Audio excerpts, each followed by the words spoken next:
What's up, guys? It's Charles here with Rocket Punch Army to do another review. I teased this guy on my Facebook a long time ago, put him away and forgot about him. Then I was cleaning up around the house and I found the box with it in it. I can't believe I forgot about this. So yeah, like I said, I teased it. I told you guys I was going to review it, and that was like a million years ago. But I have it, found it, so I'm going to review it.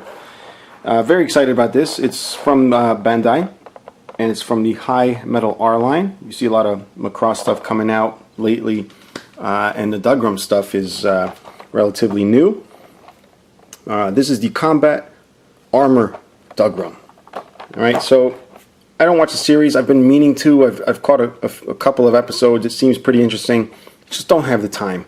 But it's pretty cool because it's based on, like, you know, that whole real mech kind of thing where, you know, the robots get destroyed and they're, you know, mass manufactured, whatever, all that stuff. Fuel runs out. Blah, blah, blah, blah. All right, so that's a pretty cool thing. I like that they add that in there. It's a nice change of pace from all the super robots that are pretty much indestructible or get fixed rather quickly. But my thing with this, even though I haven't watched the what do you call it, the anime, is that just nostalgic reasons, and not through the anime but through the toys. So with this guy, there used to be a line of Robotech model kits, and this guy was one of them, except it was labeled as Robotech. But yeah, so that was my thing with this robot, and then like I just loved it, and I picked up one of the older Takaras, the Dougrams, those diecast ones, which I reviewed, I think, on the Chachi Power channel, so you might want to check that out. Was supposed to be here for comparison, and it's not, so I don't want to delay this any further, but you can check that out. Hopefully I remember to put the link in the description below. But yeah, so we're going to take a look at this. As you can see, it's got nice pictures as usual.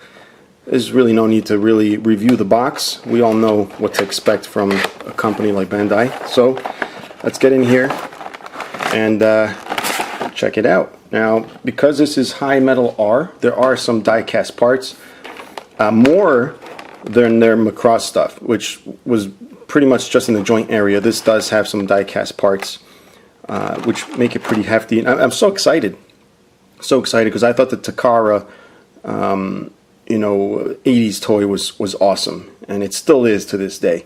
But it's nice to see a modern take on it, and it's pretty faithful. You know, not only to the toy but also the anime, so that's pretty cool. So if you guys had this as a kid, you might recognize it already. You know, you always had the head that came off or fell off, and the antennas and all that, and then the backpack, and these little things on the side, these little armor plates, which would always get lost, and they would hold the figure together somewhat. But yeah, so anyway, we're gonna take a look in here. So we'll start off by taking out the main body, stand it off to the side there. We also want the little print figure so we can take a look at it. If I can just get him out. It's a little PVC figure, and there we go. So it's this little dude right here. I don't even know if I can focus on that. Let's zoom in. Please focus.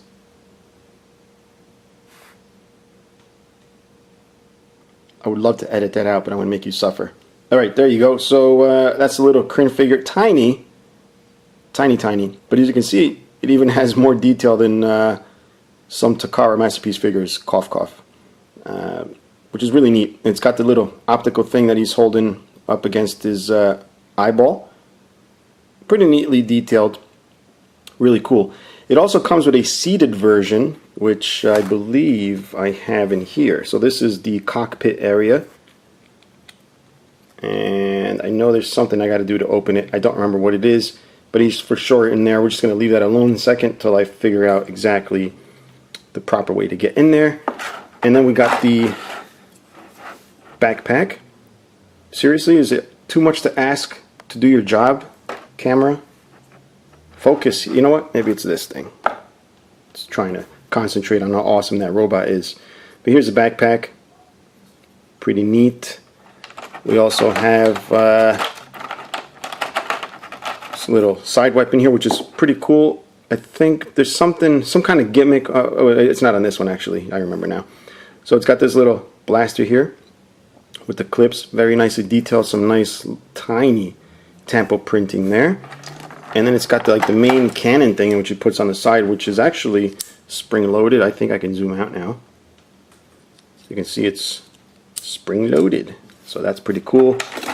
And then it's got this blaster here, which surprisingly enough is not that detailed. It's just literally molded in red, so I guess that's the way it's supposed to be, with a tiny little bit of tampo there. Don't even know if it's readable. And then you get like a little cockpit hatch type thing. You get a couple of antennas. Alright, I think you only need one, but you do get a couple, obviously because of how tiny it is. Maybe you might break it, lose it, whatever. And I believe this is for a stand. And then you got your variety of hands, the same kind of hands you find on everything else. Look at these two hands though. They're almost identical. Just the fingers are just kind of angled more out. But yeah, so you got that. Alright, so let's take a look over here. We got the figure. Let's just pan down over here for 1 second and get this on here. You'll see it's keyed. Alright, so you got to put it in sideways, then twist. Now the head is definitely on right there. But I for sure want to show you the inside of this cockpit here. It does say to pull out straight, and it does stress that it's very delicate, and it is. You can pretty much see there's very, very tiny things going on there. And then this flows forward, or flows forward. How does it flow forward? It folds forward, and you can see little Kryn in there with his eyepiece again, and his evil twin brother just chilling back there. Does this even stand? Who wants to see if it stands? It does not. It's off camera anyway. Yeah, so it's pretty nicely detailed. I think there was something else that was really cool about this hatch. I guess that's a spare door it comes with, but you know, this thing also comes off. And kind of tough to get to him, so I'm just going to leave him in there.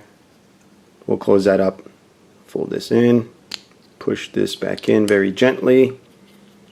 And I always love these bars on the back. I don't know what they're for. It's just some kind of like protection for the head, or just something for him to swing on like this. Whee!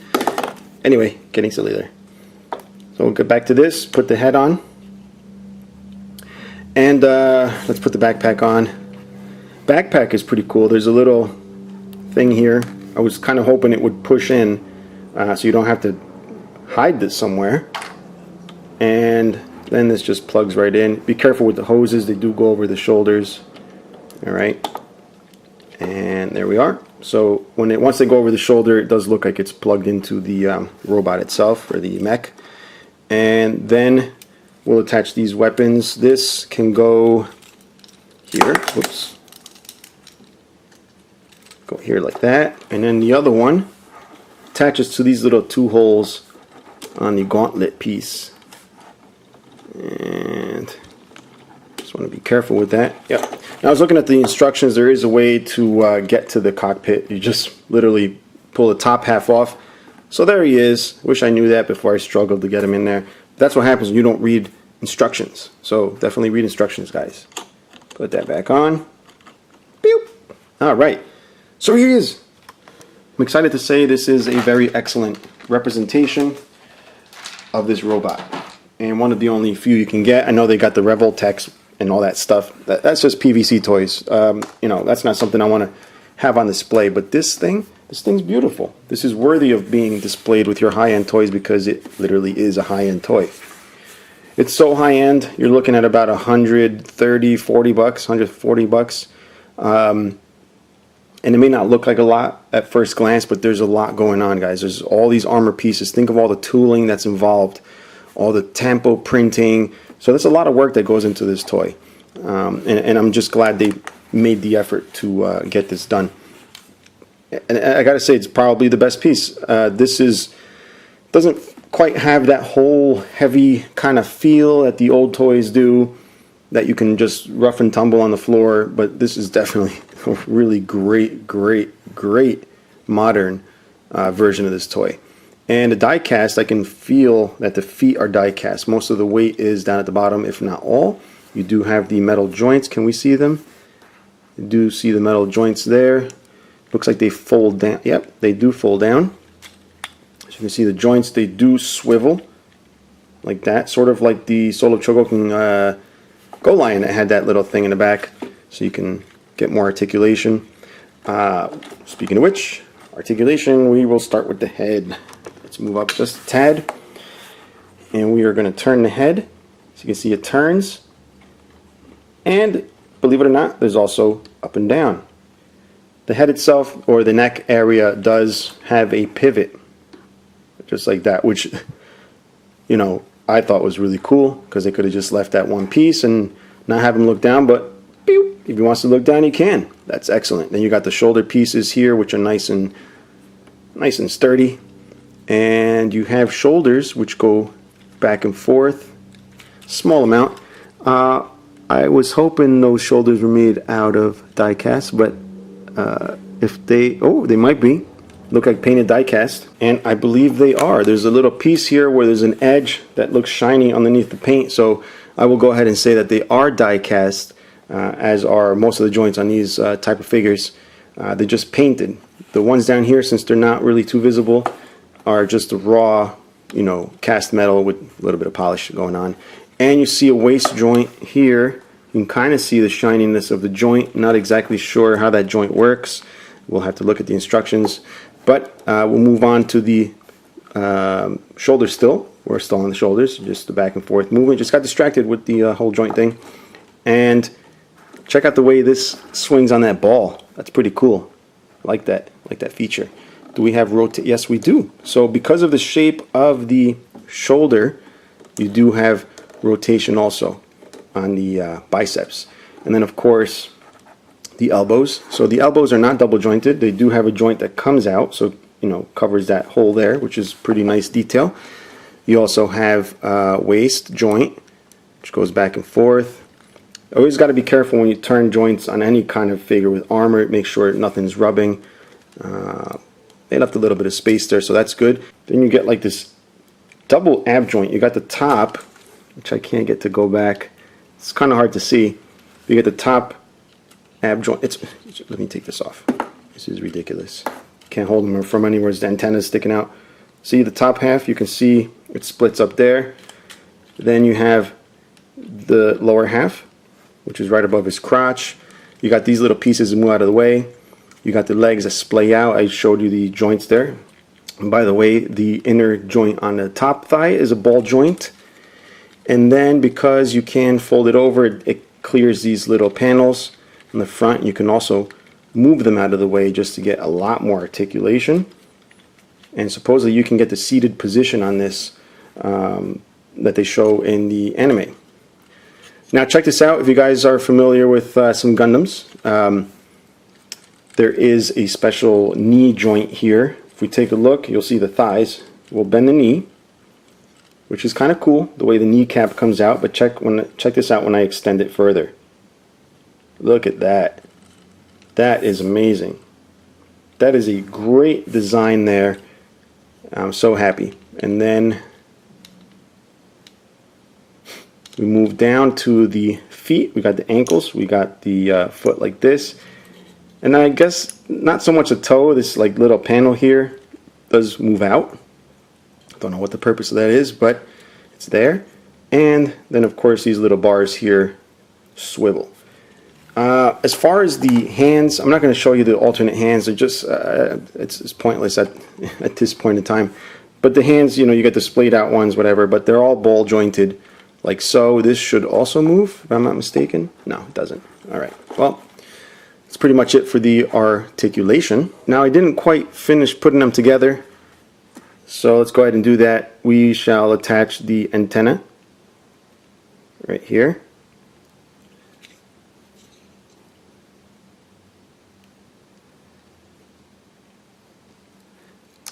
It is a tad difficult to do. You can't really push on the antenna itself, and the base, my fingers are way too fat. I can't get it in there. And I'm flexing the antenna too much. Alright, I had to take it off camera to do that, but there's the antenna. No wonder they give you an extra one. Now as far as the the standing figure. It can't stand on its own, but this little feature here, little pull away thing there. Just attach this, put it on, and the reason it's like that is so you can use the standing figure to peep out and look around, scout for some enemy. Alright, so pretty cool. But like I said, I didn't put everything on, so we'll go ahead and put this little cannon on. And that goes on the side of his head, so we want to pull out one of these things. Whoop, and then attach this. Just pegs right in. It's a pretty cool little thing. Too bad my camera's not in the right spot. Yeah, man, I love this. I really can't tell you how much I love this. But I guess I just did. A lot. So it is expensive. I'm not going to say go out and get it just because. But if you do enjoy a nice figure, then highly recommended. If you did enjoy the original toy, or you do enjoy the anime, or just like the whole overall design, yeah, get it. I mean, I think it's really cool. I don't follow this anime too much. Like I said, it's just from a model kit I built as a kid, but damn, this thing's good. Feels nice. And even though it is heavy. It is heavy for its size, I guess. You know, especially since I was expecting this to weigh nothing. But yeah, I really think that's it. The only other thing I can't show you is the crotch attachment here, because I don't use stands. I can't stand stands. Can't stand stands. Oh, wait. Don't go. Forgot to show you guys a scale comparison. So we're going to compare him, for you Chogokin folk, to a GX70. Very similar in size. And I think they're the same price, right? They're both equal price, but this guy is a lot more metal, so but less detailed. So again, lots of parts on that one. And then I also wanted to compare with this guy over here, Bar Soap. Guy's been asking for it. Am I even allowed to show that name? I'm not sure. I'm not sponsored by them or anything. So let's turn it around. So that's how he compares with the bar of soap. Guys requested that, so here it is again, the fabulous bar of soap. Yep. All right. So this time it's definitely goodbye. Question, comments, leave them below. Goodbye.